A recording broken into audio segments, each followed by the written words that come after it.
विकासाचा पूर्ण रूप काढलं नाही आहे. सध्या ते नवीन आहे. सभागृहातही 4-5 वर्षाचा अनुभव आहे. खरं तर सभागृहामध्ये 25-25, 30-30 वर्ष आम्ही काम केलं आहे. त्यामुळं त्यांना सरकारचे धोरणं, सरकारची भूमिका हे कळणार नाही. त्यांनी जे महानगरपालिका मुंबईला हाताळताना ज्या पद्धतीचे बिल्डर धार्जिनी महानगरपालिका, जनतेच्या विकासाकरता कुठलंही धोरण मुंबईमध्ये नाही असं महानगरपालिका त्यांनी चालवली. तीच आता पुढं त्यांना तशी सवय लागली आहे बिल्डर धार्जिनी, आणि म्हणून ते आमच्याकडे असे बघतात. शेवटी मुंबईला आज जे बघितलं असाल तुम्ही, विकसित मुंबई करण्याचा संकल्प देवेंद्रजींनी केला आहे, आपल्या एकनाथजींनी केलेला आहे. आणि त्यामुळं आमचं धोरण हे सर्वसामान्य जनतेकरता आहे. गरीब माणसाला घरं मिळाले पाहिजे. त्या ठिकाणी आता आम्ही जो निर्णय घेतला गृहनिर्माण संस्थाबद्दल, स्वयं पुनर्विकासाच्या योजनांबद्दल निर्णय घेतला. जवळपास मुंबईच्या 90% मराठी माणसाला या ठिकाणी हक्काचे घरं मिळतील. मुंबईमध्ये सर्वच प्रकारचे इन्फ्रास्ट्रक्चर त्या ठिकाणी होईल.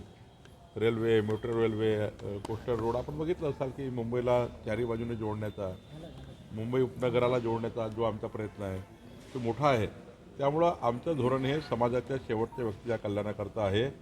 आणि उबाटाचं धोरण हे बिल्डर धार्जिनी आहे, हे आज महाराष्ट्राने मुंबईने बघितलं आहे. त्यामुळं जे ऑलरेडी बिल्डर धार्जिनी आहे त्यांनी आम्हाला या ठिकाणी अशी टीका करण्यात किंवा अशी टीका त्यांनी केल्यावर महाराष्ट्राचा किंवा मुंबईचा कोणी व्यक्ती त्यांचा ऐकेल मला असं वाटत नाही. सर, एक शेवटला चर्चा आहे, त्यामुळे महायुती म्हणून आणि इकडे काँग्रेस स्वबळावर राहील मुंबईमध्ये, कसं पाहतात? कुणी काय एकत्र आले किंवा काय झालं याला अर्थ नाही आहे.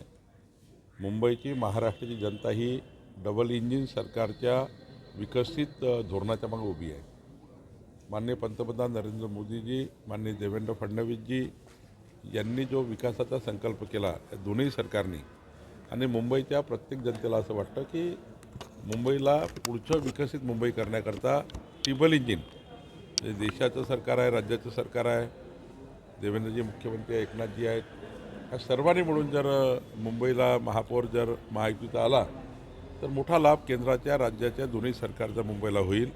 आणि त्यामुळे मुंबईची जनता, तिथला मराठी माणूस, सर्वच समाज, सर्वच त्या ठिकाणी व्यक्ती त्या ठिकाणी मुंबईमध्ये भाजपा महायुतीच्याच बाजूने राहतील. आणि प्रचंड आतापर्यंत जेवढं यश कधीही मुंबई महानगरपालिकेला मध्ये महायुतीला किंवा भाजपला मिळालं नाही, यावेळचं यश हे सर्वात मोठं असेल. यावेळी अर्चना रक्षे, सिटीस्कॅप न्यूज, अमरावती.